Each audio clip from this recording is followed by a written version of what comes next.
Hi, this is Jack. I'm speaking about judging money as enslavement.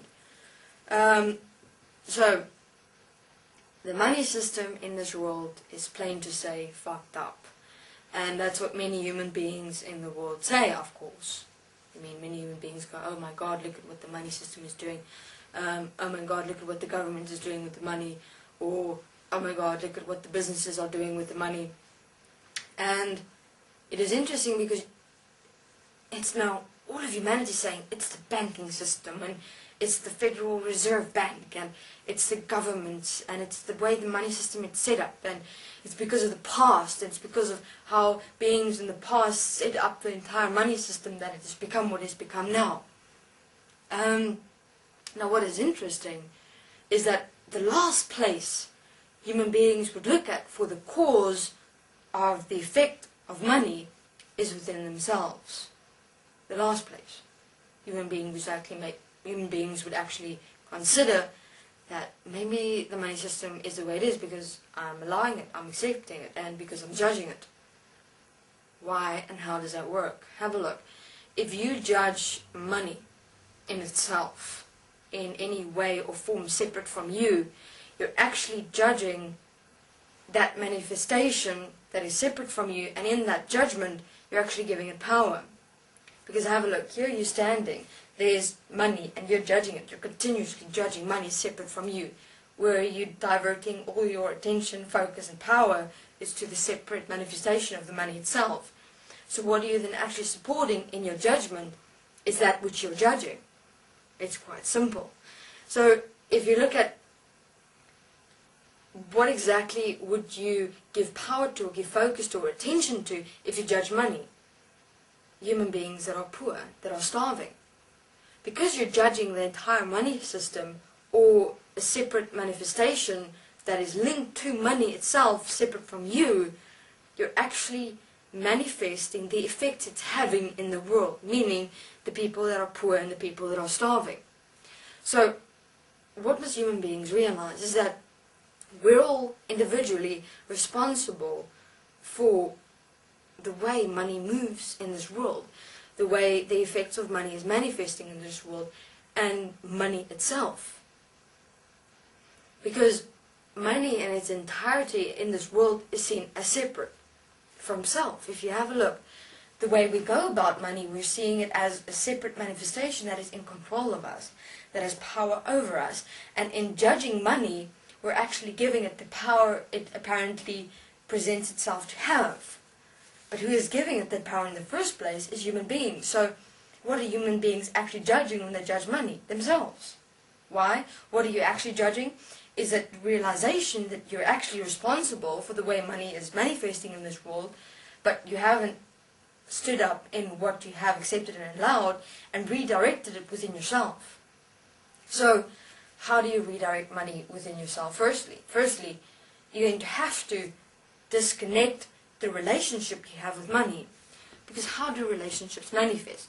You have a certain relationship with money that is separate from you.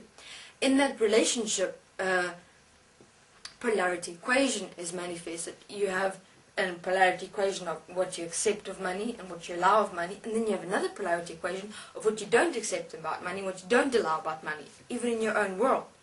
So, what of those two equations do you accept and allow, or do you not accept and allow? You do accept and allow money when it's, let's say, providing you that which you require, need, want, desire, which make you feel better, which make you feel acceptable and okay in the world, which gives you the ability to survive.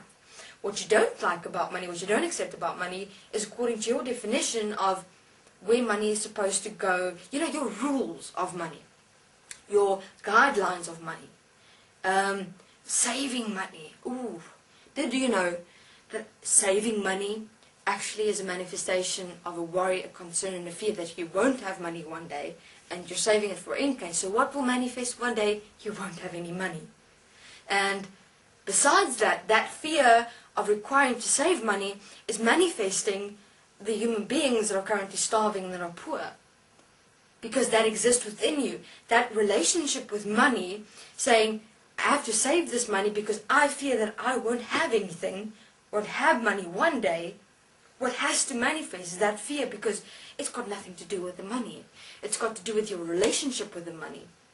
And whether it manifests within your own world, or even balancing that fear out in other human beings in the other part or pole of the world, it'll happen. Why? Because in this world we're one and equal. It all depends, of course, on your life and many, many, many equations. Human beings, there's much to consider in your world, not only yourself.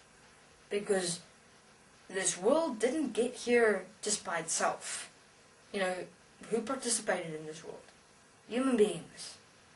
I mean, when is that going to be realized? You know, when is that door of self going to be opened? In terms of the realization. Maybe the question should be asked, why? Why hasn't it been realized by human beings? What are you so afraid of? Of taking responsibility because apparently it's a burden on your shoulders? To start taking responsibility for yourself and realizing what shit you've allowed and accepted? But how else are we going to change everything? How else are we going to start giving direction to this world? Are we going to continue annihilating those that actually stand up, making a difference? You know, compounding the guilt, the frustration, the judgment, the fear, because we know, you know, how many beings in this world have money and that they actually feel guilty because they do have money, and they see those that don't within themselves if they're really honest with themselves. I'm not talking about the power-hungry mongrels as Anu's elite, please. I'm talking about society. You know, that little inkling of guilt when you do have money, but you don't realize that you're actually able to do something about it, which is taking responsibility for yourself in terms of your relationship with money, and see what polarity equations you have in your relationship with money that are supporting the polarity equation in this world of those that have everything and those that have nothing. Why is there a middle section that exists in this world? It's with the human beings who have that relationship with money, that have the good and the bad, that have everything, that have nothing. You have the poor, you have the middle class, and you have the rich. The middle class is those beings that maintain the middle class, that have that relationship with money, that keeps the polarity equations intact of those that have everything and those that have nothing. That stand on the manifestation of that both receiving it. So if everyone just drop their relationship with money in terms of using money as an expression of self, and not it being a control or power over you in terms of defining who you are, can anything of that exist? Something to take into consideration. Thanks, this is Jack.